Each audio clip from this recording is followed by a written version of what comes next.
இப்போ தோஷங்களில் பொதுவாகவே நம்ம என்ன பண்ணிட்டோம் திருமண பொருத்தம் பார்க்கும்போது ராகு கேது இருக்கா, செவ்வாய் இருக்கா, இப்போ பார்க்க ஆரம்பிச்சிட்டோம். இதில் 7ஆம் இடம் 8ஆம் இடம் சுத்தம் எப்படி தோஷம் அப்படின்னு கேட்பாங்க.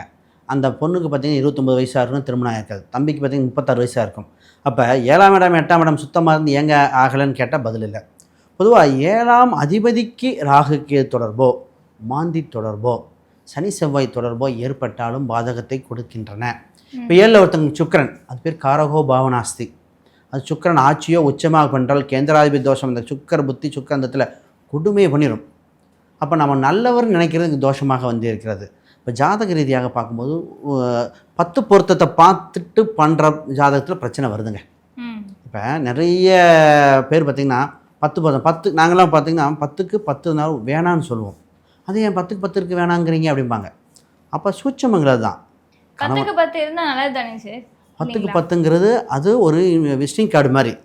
10க்கு 10 நட்சத்திரம், அது நட்சத்திர பொருத்தம். கட்ட பொருத்தம் இருக்குது, தசாபுத்தி பார்க்கணும், கிரக ரீதியாக பார்க்கணும்.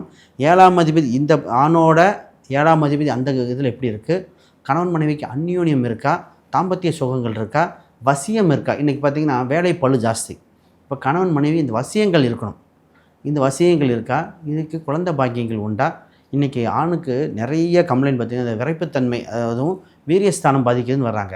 ஏன்னா இன்றைக்கி வாகனங்கள் பைக்கு ஓட்ட ஆரம்பிச்சிட்டாங்க. இதில் நிறைய கம்ப்ளைண்ட், இதில் ஆணுக்கள் மொட்டிலிட்டி பிரச்சனை, பெண்களுக்கு பிசிஓடி. அப்போ ஐவிஎஃப் சம்மந்தப்பட்டது வரைக்கும் வந்து நிற்கிது. அப்போ ஜாதக ரீதியாக யாரோ ஒருத்தருக்காக வலுவாக இருக்கணுமே. இன்றைக்கி பொருளாதார ரீதியாக பார்த்து போடுறதுனால இது பிரச்சனையாக இருக்குது.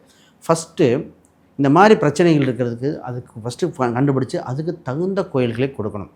தகுந்த கோயிலை கொடுத்தா நிச்சயமாக நிவர்த்தி உண்டு.